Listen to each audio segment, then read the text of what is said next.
Quero insistir que não é histórico eu dizer que nada muda. Tudo muda a todo instante. Os físicos chamam isso a entropia. Tudo muda a todo instante.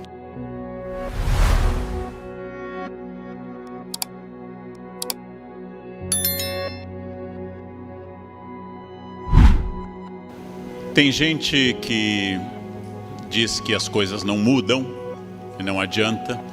É preciso ressaltar, no campo da sociologia política em primeiro lugar, que o discurso da não mudança sempre foi assim, o sistema é esse, é um discurso que favorece apenas aos ladrões. Quando eu digo que não tem o que fazer, eu estou claramente favorecendo a quem está sendo favorecido pelo sistema. As coisas mudam. Vamos dar exemplos triviais. Quando eu era criança, ninguém usava cinto de segurança no Brasil. Ninguém usava. Quando eu era criança, nós íamos a Gramado e ninguém ia com cinto de segurança. Na volta, arrancávamos hortênsias e colocávamos no carro num crime ecológico medonho e achávamos lindo essa cafonice, esse atentado à natureza. Quando eu era criança, os banhos duravam horas e nos estirávamos em Tramandaí, aquele litoral belo que seria deserto caso não houvesse gaúchos. Nos estirávamos em Tramandaí e íamos para o sol das 8 às 5 da tarde sem protetor, pelo contrário, com bronzeador raíto de sol. Olha a idade do tio. Tudo isso mudou. Criamos consciência ecológica, sabemos que o banho tem que ser curto, que o sol envelhece e dá câncer, que o cinto de segurança é fundamental.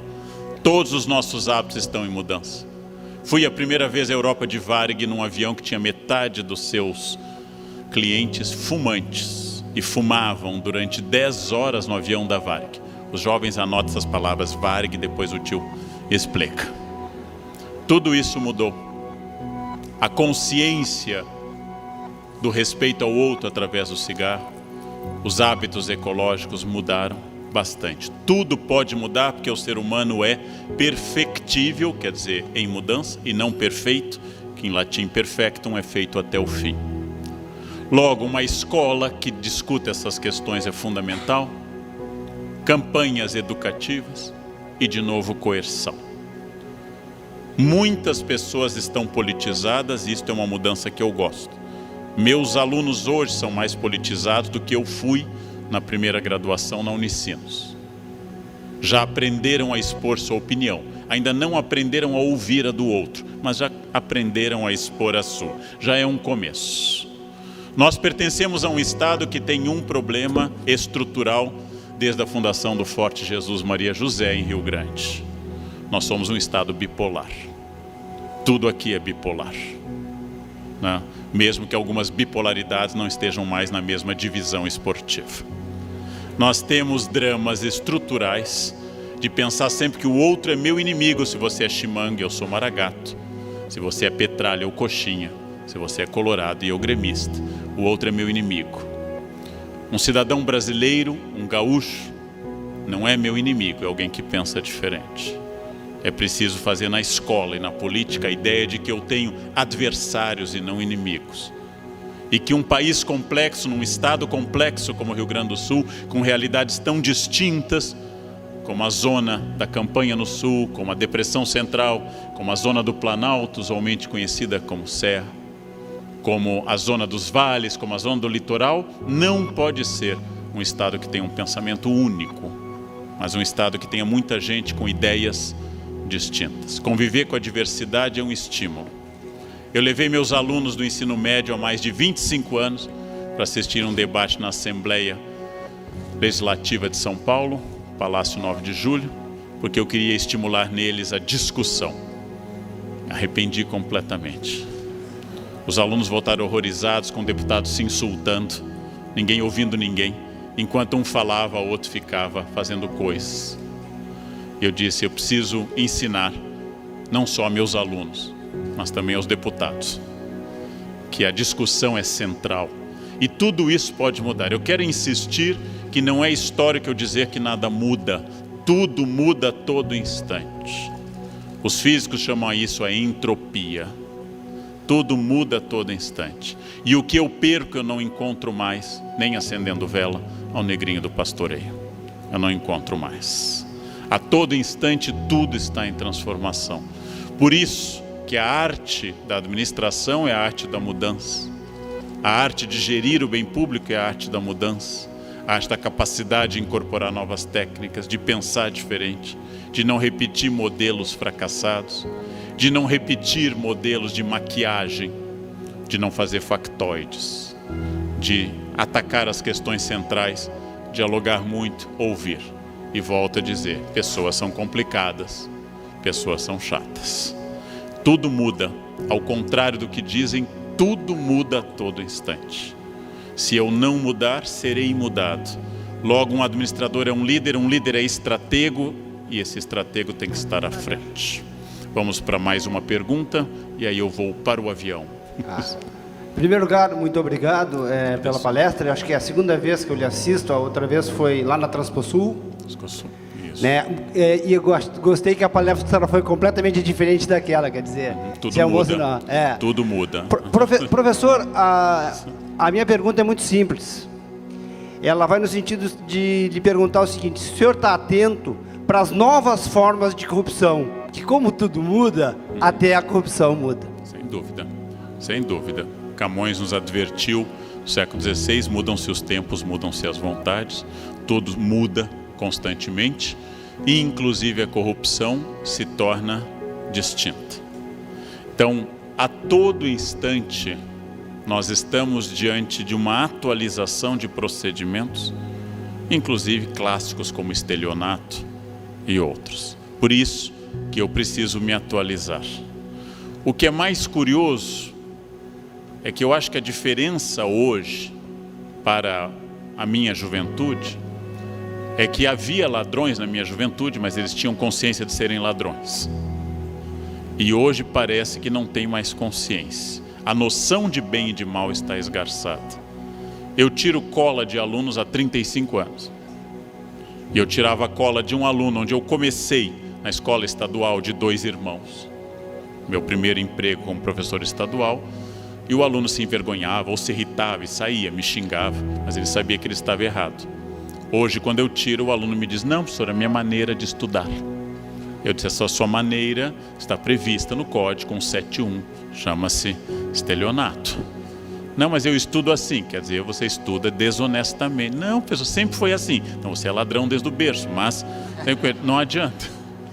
O que eu acho que nós temos hoje uma dificuldade de perceber com clareza e relativizamos. E aí eu insisto em curso de ética na universidade, mesmo dando Aristóteles, Spinoza e os grandes mentores da ética. Quem era ladrão há 100 anos continua sendo ladrão. Isso não mudou. Quem tira dinheiro do público para o privado, quem utiliza o bem para si, é ladrão. Eu quero encerrar lembrando exatamente um caso da era Collor, de um ministro do Trabalho, de infeliz memória, que um dia usou o carro do ministério para levar a cadela da família ao veterinário. Flagrado pelo jornal, fotografado, ele disse a frase imorredoura: cachorro também é gente. Vejam que o ministro sequer entendeu que o problema não era a cadela, poderia ser a esposa dele.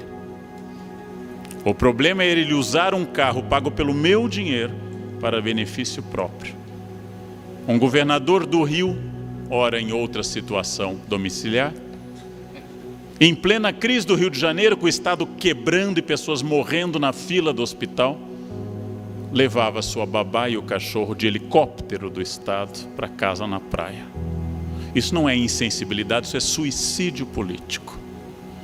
É uma estupidez de um tal grau que chega a pensar que a revolução talvez fosse a solução. O problema é que a revolução renova a classe política e traz gente mais ansiosa para essa classe política. Lembrando a frase de um fazendeiro baiano do Recôncavo, que, perguntado pelo Partido Republicano da Bahia se gostava da República Jovem, disse: não, prefiro o Império. Perguntaram a ele por quê. Dom Pedro era um porco gordo há 50 anos no poder. A República terá um leitão faminto a cada 4.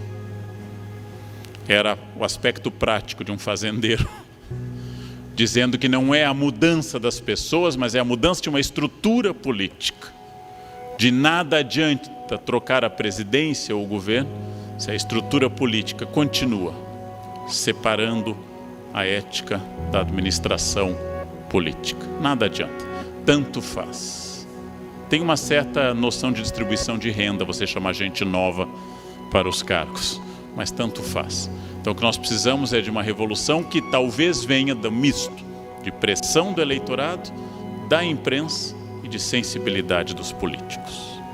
Quando essas três coisas se encontrarem, posso dizer aos senhores, percorro o Brasil, muitos municípios, não é tudo igual. Tem gente que está bastante feliz nas suas escolhas, o eleitorado está muito feliz mesmo em meio à crise. E tem gente que está execrada. Não é tudo igual. Não é tudo igual. É também um erro dizer que tudo é igual. O custo de tudo é o esforço. Não o esforço de um dia. Não o esforço de fazer uma vez. O esforço diário, cotidiano, o esforço repetitivo. Esse é o custo e essa é a questão importante. E eu vou usar uma metáfora importante. Esforço é banho. Tomou hoje? Ótimo, parabéns. Amanhã, de novo, no outro dia. Esforço é diário. Não existe dieta de uma semana. Começando por esse campo. Se você fizer uma dieta de uma semana, vai descobrir que o peso que você perdeu é vingativo. Ele volta acompanhado. Ele volta com amigos. Você quer, se é importante para você, isso não é definido eticamente, é só uma questão de vontade. Você quer emagrecer, é um projeto de reeducação alimentar para toda a vida. Quer guardar dinheiro, não é que no mês de dezembro eu vou guardar dinheiro, é um péssimo mês para guardar dinheiro. Não é que no ano que vem eu vou guardar dinheiro, tem que ser hoje. A todo instante, esforço é banho, é diário, é repetitivo. As pessoas chamam isso por uma palavra não tão recente em português, mas muito usada agora, resiliência. A capacidade de enfrentar pequenas crises. As plataformas marítimas não caem por causa de tsunamis, elas caem por causa das marolas diárias. Ninguém mais escuta ninguém, façam o teste. Ao voltarem a casa hoje, digam à pessoa que lá ficou, eu estou cansado. O que os senhores e as senhoras ouvirão? Quem está casado há mais de 12 horas sabe. Eu estou cansado, o que eu escuto em casa? Eu também. Eu acordei às 4, acordei às 13, eu tenho uma dor de cabeça, eu tenho um tumor. É uma concorrência permanente. Ninguém ouve ninguém. Estamos loucos para falar a nossa opinião sempre. Então, ouvir para que essa ação estratégica. Lembrem, as escolhas são livres. Insisti nisso desde o início. As consequências são obrigatórias. Eu como o que eu quiser. A consequência é obrigatória. Eu bebo, fumo, faço o que eu quiser. A consequência é obrigatória. Eu acordo a hora que eu quiser. A consequência é obrigatória. Então é preciso lembrar sempre que você é livre, mas você não pode produzir a consequência diretamente dentro da sua liberdade. As decisões são feitas em meio a mudanças. As decisões são feitas em meio a um mundo muito complicado, um mundo de mutações muito dinâmicas. E eu sou um ser histórico, que tenho consciência que dentro dos meus limites não posso vencer a morte. Não posso vencer a lei da gravidade. Não há nada que eu possa fazer quando o avião entra em zona de turbulência. Quando o avião arremete em Congonhas. Não sei se vocês já passaram por essa experiência. Tenta aterrissar, não consegue e decola de novo. Hoje é o dia que define o momento exato do futuro. O futuro é hoje, porque amanhã será hoje. As decisões tomadas aqui nessa noite vão marcar as senhoras e os senhores para o resto da existência. São decisões diárias, decisões tomadas sem clareza e que podem ter que ser refeitas, mas são decisões agora. Escolham o futuro. Ele nunca chega, mas ele é decorrência do presente. O que eu estou hoje é o meu futuro de ontem, e tudo que eu faço ou deixo de fazer afeta esse, entre aspas, futuro. Então essa é uma questão importante. Usando a imagem de uma escultora norte-americana, Bobby Carlyle, ela faz esse homem que se esculpe, um símbolo antropocêntrico da capacidade da minha vontade de melhorar a mim mesmo. Eu, Leandro, tenho partes prontas. Tenho partes da minha personalidade que já estão solidificadas e são satisfatórias. Tenho partes terríveis que precisam de uma ação constante. Eu tenho, com frequência, chamado-se, usando linguagem dos capitais, a ira. Eu sou iracundo, como diria Dante. Ou seja, eu vivo tendo ataques de raiva. É um defeito. Então, no trânsito, e para não ter os ataques, eu faço psicanálise, eu faço esporte, não ando armado. São 3 medidas. 3 medidas boas para eu permanecer tranquilo. Antes de começar a dirigir nas marginais, eu já digo, eu vou ficar tranquilo. Coloco música no carro. Isso dura quase 5 minutos de um controle absoluto. Eu tenho que melhorar isso.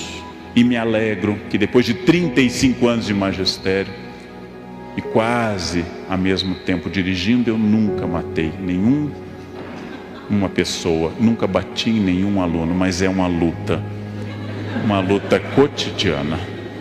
Mas por vezes essa minha ira aparece em irritação com as pessoas que trabalham comigo. Eu sou muito rápido, algumas pessoas são mais lentas. Essa irritação vem, depois eu peço desculpas. Uma pessoa ética não é a que não erra, senão a ética seria a ciência dos anjos.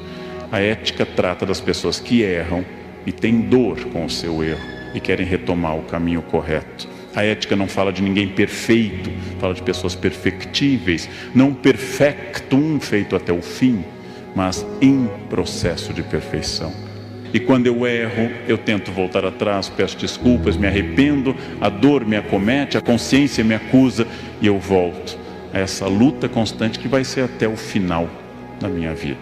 Ou seja, as partes que eu tenho que lutar, as partes que estão boas, há partes que sempre foram fáceis, há partes muito complicadas. E tudo isso é o processo de eu me construir.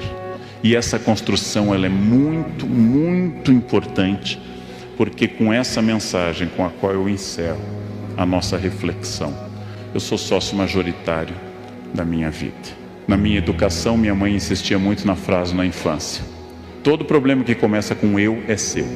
Todo problema que começa com a palavra eu é seu. Só nos traga problemas que comecem com a palavra, o pronome nós. É eu, é um problema seu. Então, essa questão é uma questão importante. Eu sou sócio majoritário da minha vida. Eu sou a pessoa que produz essa vida. Sócio majoritário não manda em tudo, é importante lembrar, mas manda bastante. Sócio majoritário não controla tudo, mas tem um imenso controle sobre as pessoas. Então eu sou o que produz a minha vida. Muitas pessoas me dizem: está chegando o Natal, eu me sinto triste no Natal, não gosto do Natal. Bem, transforme seu Natal numa data alegre. Faça. Não fique reclamando. A pergunta que Freud fez antes de morrer em 39, por que as pessoas buscam a infelicidade e quando encontram, permanecem nela e se surpreendem?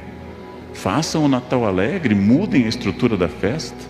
Ou seja, façam as coisas acontecer. Sou sócio majoritário da minha existência. Eu tenho uma consciência enorme disso. O corpo que eu tenho, o que eu sei, a família que eu construí, o conhecimento que eu acumulei, as minhas virtudes e os meus imensos defeitos começam com o pronome pessoal reto, eu. E é assim que dolorosamente eu sou fruto de uma vontade ou de uma falta de vontade, de uma ação ou de uma falta de ação. E eu poderia fazer mais ou menos, mas sempre de acordo com essa propriedade de ser sócio majoritário da minha existência. Isso é uma questão extraordinária para a gente passar adiante. Sejam autônomos, tornem-se adultos. Não confundam liberdade com voluntarismo, fazer o que quer. Liberdade é o fazer o que é preciso. Só o ser humano é livre, porque só o ser humano faz o que é preciso. Os animais não são livres. Se eu pisar na cauda do leão, ele jamais vai dizer: eu senti que não houve intenção. Então, apesar de estar doendo, eu entendo que não. Leão não distingue entre crime doloso e culposo. Nós podemos fazer essa distinção. Você me machucou, mas não estava com essa intenção, foi acidental. Eu tenho liberdade que não é a liberdade do meu desejo, não é uma liberdade hedonista da busca do prazer, não é a liberdade de fazer o que eu quero, mas o que eu preciso. Eu sou humano porque faço o que eu preciso. Ou seja, eu sou humano porque eu faço o que é necessário e não só aquilo que eu quero. E vou começando a sofrer dessa verdadeira, ou ter o privilégio dessa verdadeira liberdade estratégica. Eu sou sócio majoritário da minha vida. Sigam a norma socrática, conheçam a vocês mesmos. É uma transformação de vida. Conhecer a si muda tudo na sua existência. Façam frequentes exames de consciência do seu dia. Não precisa ter nenhum projeto religioso para isso. Pode ser psicanalítico ou religioso, como preferir. Como eu me comportei hoje, a quem eu ajudei, a quem eu incomodei, com quem eu fui grosseiro, com quem eu fui bom, como eu posso melhorar amanhã. Ou seja, trabalhem sobre si, trabalhem a sua possibilidade, sejam sócios da sua existência. Isso se chama autonomia, isso se chama protagonismo, isso determina a estratégia. Pergunta básica: onde vocês querem estar o ano que vem e daqui a 20 anos, que é até onde eu posso, no meu caso, imaginar? Daqui a 20 anos. Onde eu quero estar? Com quem? Se vocês tiverem clareza do ponto final, terão clareza da estratégia. Se tiverem clareza da estratégia, correm o risco de chegar lá. Correm o risco. Não a certeza, mas a chance matemática de chegar lá. E nisso, o resultado de tudo isso é chamado de plenitude. Para uns, para outros, simplesmente uma palavra tradicional de raiz indo-ariana: felicidade. Felicidade é estar onde eu tenho que estar, fazer aquilo que eu preciso, colher os frutos disso, reconhecer-me como errado, levar adiante meus espinhos na carne, segundo Paulo, minha ferida narcísica, segundo Freud, e continuar trabalhando nisso. Vale muito a pena, porque isso torna a vida interessante e não uma folha levada ao vento, sem vontade, uma folha sem forma, uma vida guiada por um protagonista, compartilhando a vida com outros protagonistas. E é isso que a gente chama propriamente de felicidade.